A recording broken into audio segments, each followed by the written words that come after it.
समरूप सिमिलर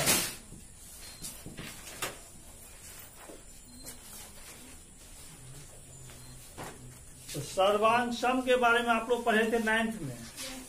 सर्वांग सम मतलब होता है जो उसका सभी अंग समान, कोण भी समान और अमाप भी, मतलब लंबाई भी सब बराबर।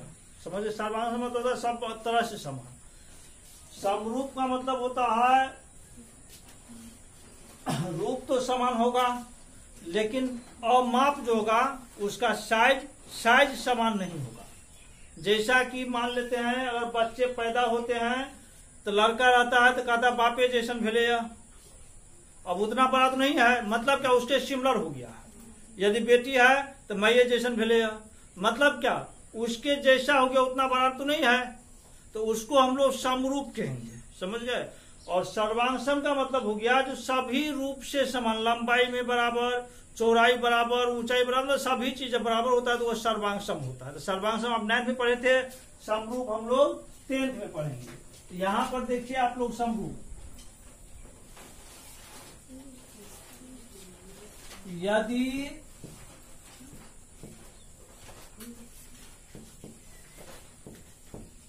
दो आकृतियां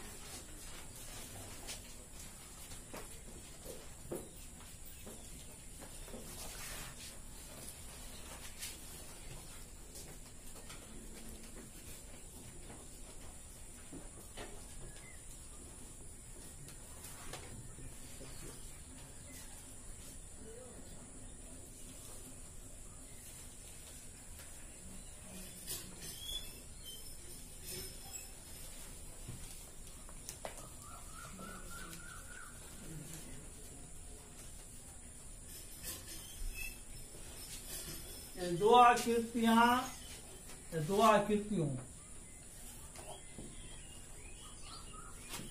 आकृतियों के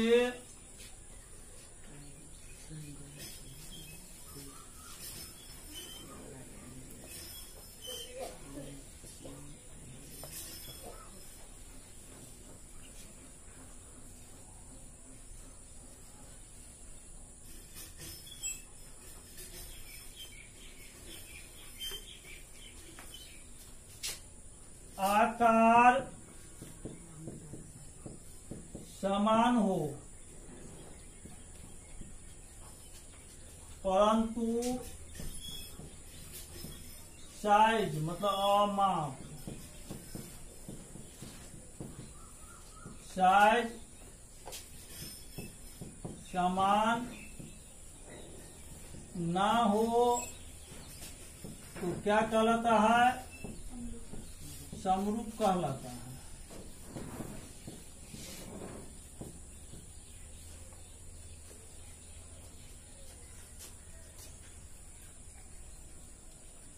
समरूप को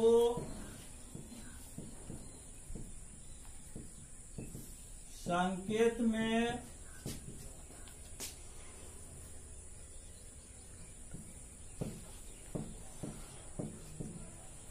लिखते हैं एवं सिमिलर टू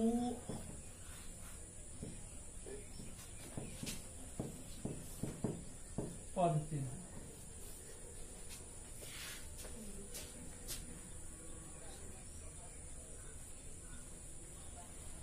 एग्जाम्पल देखिए, यदि दो त्रिभुज ABC तथा DEF हो तो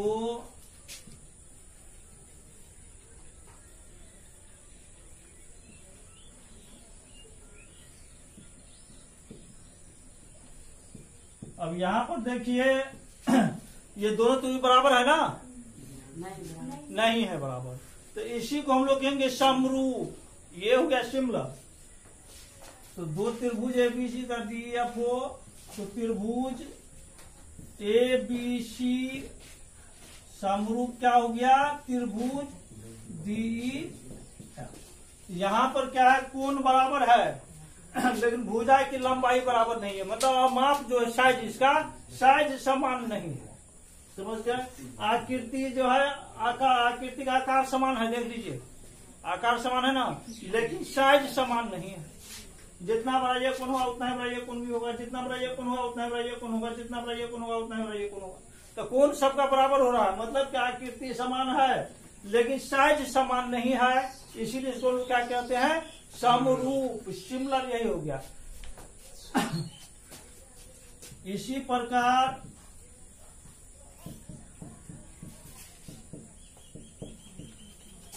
आयत, वृत्त, चतुर्भुज,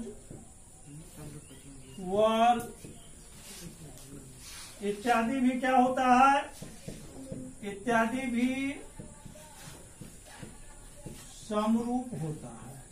अब यहाँ आपको ये पूछ दिया जाए तो क्या यह सर्वांगसम हो सकता है? नहीं, सर्वांगसम नहीं हो सकते, सभी अंग समान नहीं है, लेकिन समरूप हो सकता है। आपसे अगर ये पूछ दिया जाए यहाँ पर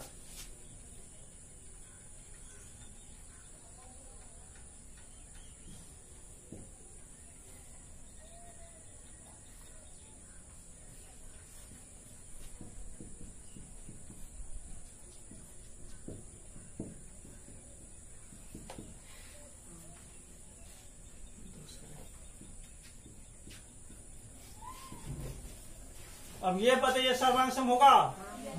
सर्वांगसम होगा, समरूप होगा? कैसे नहीं होगा? समान रूप वाला नहीं है, समान रूप वाला नहीं है, समान रूप है ना। तो मतलब क्या हो गया, प्रत्येक सर्वांगसम जो होगा वह समरूप भी होगा, लेकिन प्रत्येक समरूप सर्वांगसम नहीं होगा। देख लीजिए आपके सामने, प्रत्येक सर्वांगसम त्रिभुज या चतुर्भुज या पंचभुज जो भी रहेगा वो समरूप होगा, लेकिन प्रत्येक त्रिभुज मतलब प्रत्येक आकृति जो होगा वह क्या होगा, सर्वांगसम नहीं होगा। प्रत्येक समरूप आकृति सर्वांगसम नहीं हो सकता, लेकिन प्रत्येक सर्वांगसम आकृति समरूप हो सकता है। नोट में लिखिए, प्रत्येक सर्वांगसम आकृति, सर्वांगसम का सिंबल हो गया ये सर्वांगसम, पढ़े होंगे ना क्लास में साहब। प्रत्येक सर्वांगसम आकृति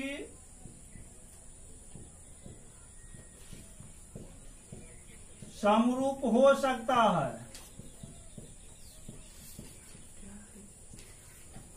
परंतु प्रत्येक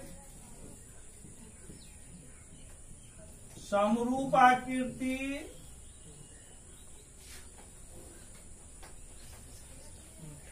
समरूप आकृति हो गया, प्रत्येक समरूप आकृति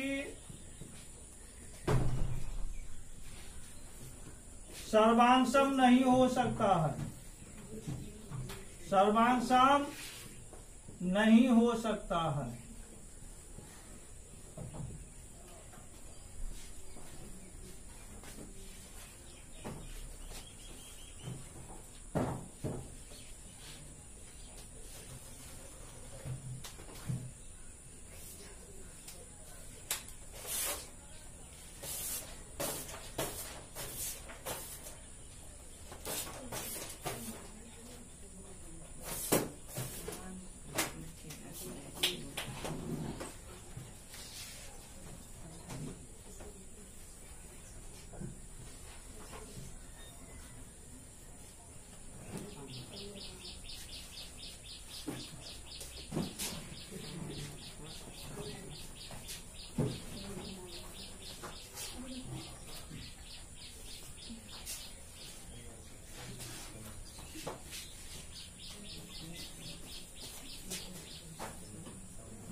नोट में ही दूसरा नंबर लिखिए,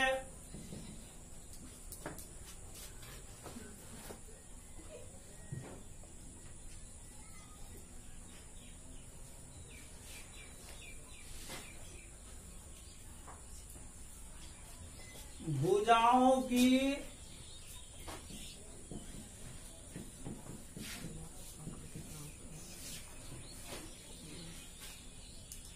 समान संख्या वाले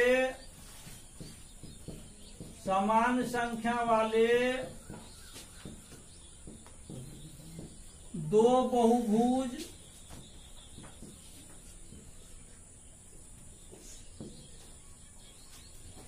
समरूप होते हैं, समरूप होते हैं यदि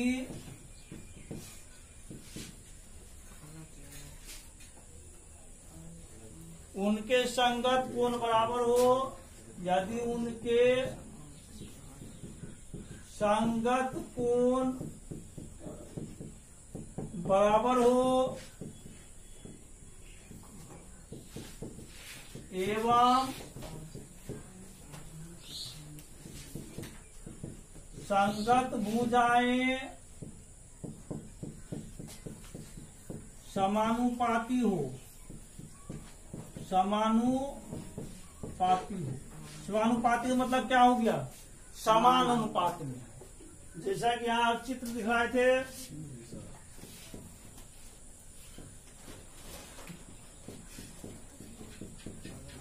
अब क्या होगा? किसका अनुपात? ए बी बट्टा बी बराबर बी सी बट्टा ई बराबर ए सी बट्टा डी। इस सब का मान जब एक ही आ जाएगा तो उसको हम लोग क्या कहेंगे? समरूप। ये समरूपता का संबंध दिखलाएगा। समझिए, जो आगे हम लोग पढ़ेंगे, किसी त्रिभुज के सभी कोण बराबर हो और भुजाओं के अनुपात बराबर हो, तो ये किसको प्रदर्शित करेगा? समरूपता को। मतलब क्या? वो समरूप हो जाएगा। ये चीज ध्यान रखना। समरूप सिंबल जानी गए समरूप का।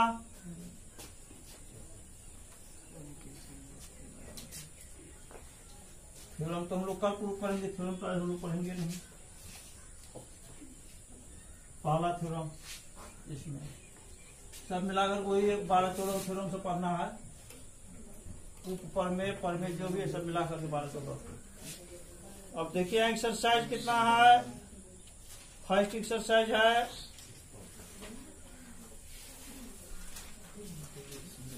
एक्सरसाइज है 6.1।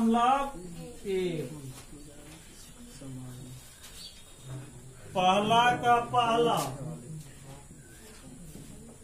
क्या हुआ? बोलिए। सभी विरीत करार कोष्ठकों में दिए गए शब्दों में से सही शब्दों का प्रयोग करते हुए रिक्त स्थानों भरिए। सभी विरीत क्या होते हैं? सर्वांगसम समरूप होते हैं। कारण अभी बताया गया आप लोगों को। तो सर्वांगसम विरीत भी समरूप होगा, सर्वांगसम त्रिभुज भी समरूप होगा, सर्वांगसम चतुर्भुज भी समरूप होगा। यही ना भी बताया गया है। तो यही चीज यहाँ पर है आपका। सभी विरीत क्या होंगे? समरूप। दूसरा नंबर है सभी वर्ग क्या होंगे? बोलिए। समरूप। तीसरा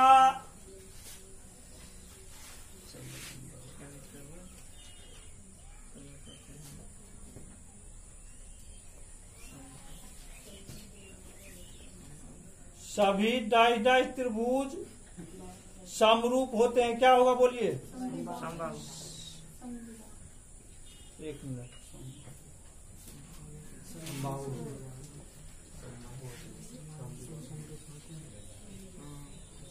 समबाहु। कारण समबाहु मतलब हो गया सर्वांगसम हो जाए, सभी भुजा उसका बराबर हो गया, तो क्या हो जाएगा? समबाहु। और इसमें चौथा नंबर में भुजाओं की समान संख्या वाले दो बहुभुज समरूप होते हैं यदि उनके संगत कोण क्या हो? संगत कोण क्या होना चाहिए? बराबर, मतलब समान। उसके बाद सभी वर्ग तो सर्वांगसम भी हो सकता है ना? हाँ, तो होगा ना। तो यहाँ वर्ग खुल कर रहा है। यहाँ भुजाओं की संख्या दूसरा नंबर में सर। दूसरा नंबर इसी का दूसरा में उनके संग कर रहा है। भुजाओं की समान संख्या वाले दो बहु समरूप होते हैं यदि उनके संगत कोण क्या हो? संगत कोण समान हो। संगत कोण बराबर होगा और उनकी संगत भुजाएं क्या होगा, समानुपाती। समानुपाती होगा। वो हमेशा समानुपात है, बराबर भी होगा तो भी यदि अनुपात आप निकालिएगा इसका ए बराबर है या ABC DEF, अब यहाँ AB बटा D, अब ये दोनों भुजा बराबर है बराबर BC बट्टा AC बट्टा अब AB D सिंपलाई बराबर D सिंपलाई कितना होगा AB बट्टा AB, क्योंकि AB किसके D के बराबर है बराबर BC बट्टा कितना EF किसके बराबर होगा BC के बराबर होगा, AC बट्टा DF किसके बराबर होगा AC के बराबर होगा। ये बराबर कितना हो रहा है, हो गया ना, तो समान अनुपात में हुआ ना यह माने के आया, इसी को बोलते समानुपात, समझ गए। तो क्या हो जाएगा इसमें बोलिए, बराबर होगा समानुपाती होगा, समानुपाती हो रहा है, देख लीजिए समानुपाती। समानुपाती मतलब सब जानते हैं कि नहीं, समान है। जो समान दो या दो से अधिक भुजाएं या वस्तुएं यदि समान अनुपात में हो तो उसको हम लोग कहते हैं समानुपाती। समानुपाती का संकेत सबको पता होगा, ये है समानुपाती का संकेत। यदि दो अनुपात आपस में बराबर हो तो उसको हम लोग क्या कहते हैं, समानुपात। जैसा कि देखिए यदि A अनुपात B समानुपात C अनुपात D, इसी को लिखा जाता है A बट्टा B बराबर C बट्टा D। इसके लिए प्रयोग, इसी को बोलते समान अनुपात, मतलब बराबर अनुपात में है। दूसरा नंबर, दूसरा में क्या है, निम्नलिखित युग्मों के दो भिन्न भिन्न उदाहरण दीजिए। समरूप आकृतियां, बोलिए क्या सब,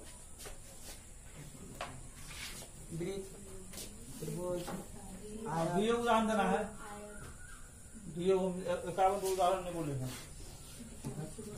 तो क्या हो जाएगा इसमें, पहला में त्रिभुज आया, दूसरा में क्या होगा, ऐसी आकृतियां जो समरूप नहीं है। समद्विबाहु त्रिभुज भी बोल सकते हैं, समद्विबाहु, या वर्ग आयत ले लीजिए, या त्रिभुज आयत ले लीजिए, या त्रिभुज चतुर्भुज ले लीजिए। तो ये क्या होगा आपका, समरूप नहीं हो सकता है। तीसरा नंबर है इसके बाद, तीसरा में क्या कर रहा है, बताइए कि निम्नलिखित चतुर्भुज समरूप है या नहीं, समरूप है कि नहीं चेक करना है। 1.5/3 बराबर 15/30 बराबर 1/2। फिर दूसरा चेक कीजिए, 1.5/3 1.5/3 बराबर वही 1/2। उसके बाद फिर कितना, 1.5/3 है 1/2, फिर कितना 1.5/3 बराबर कितना, भुजाओं का अनुपात क्या हो गया है, समान हो गया है। तो क्या होगा इसमें, अब क्या है, यह चतुर्भुज समरूप है या नहीं है, भुजा का अनुपात समान हो गया सबका 1/2। तो जो अनुपात बराबर अभी बताया क्या है, दो आकृतियां यदि समान अनुपात में हो, मतलब समानुपाती हो तो भी वह क्या होता है, समरूप होता है। तो क्या हो जाएगा, यह समरूप है जी, आंसर लिख दीजिए। हाँ हो गया ये।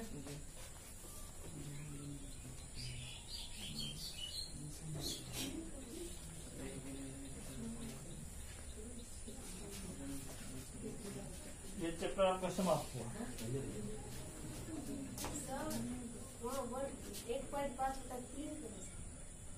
अपने जेबी में छुट्टी है। यहाँ पर दिया हुआ है, देख लो, दो आकृति दिया हुआ है SPQR, दिखाई पड़ा। दूसरा आकृति दिया हुआ है, कह रहा बताइए निम्नलिखित चतुर्भुज समरूप है या नहीं। दूसरा आकृति दिया हुआ है ABCD, यही दिया हुआ है।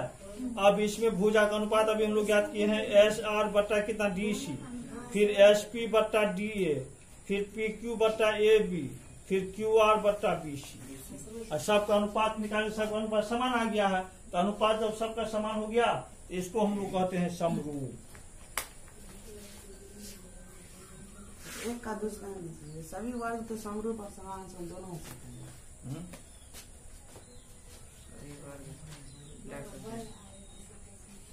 यहाँ पर क्या दिया हुआ, शुरू में दे दिया, भुजाओं की समान संख्या वाले दो बहुभुज दिया हुआ है।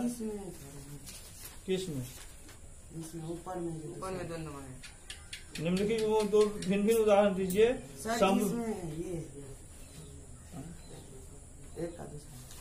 एक का दूसरा सभी वर्ग समरूप होते हैं। सर्वांगसम होगा तब तो समरूप तो होना ही है ना, वही चीज हम शुरू में समझा दिए थे। जो प्रत्येक सर्वांगसम जो है वो समरूप होगा ही, लेकिन प्रत्येक समरूप सर्वांगसम नहीं, दिखा दिए हुए है ना। तो क्या हो जाएगा इसमें, समरूप होगा, समझ गए। प्रत्येक सर्वांगसम समरूप तो होता ही है, इसीलिए समरूप हम लोग लिखेंगे, सर्वांगसम नहीं लिखेंगे। कारण क्या है, सर्वांगसम लिखेंगे तो समरूप होना कोई जरूरी नहीं है, लेकिन क्या तो जो सर्वांगसम यदि लिखते हैं समरूप होना जरूरी है। समरूप लिखेंगे तो सर्वांगसम होना जरूरी नहीं।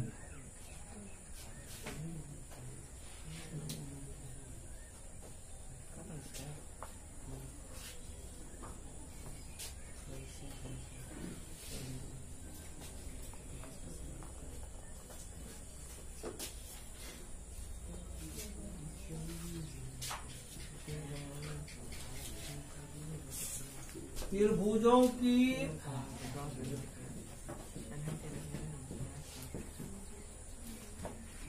समरूपता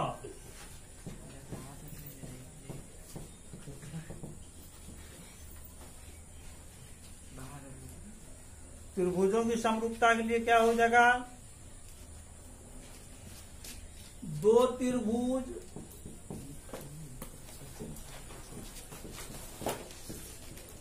समरूप होते हैं यदि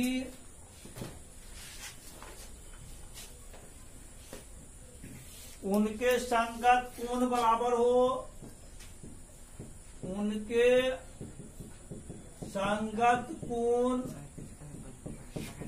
बराबर हो। दूसरा, उनकी संगत भुजाएं, उनकी संगत भुजाएं एक ही अनुपात अर्थात समानुपाती।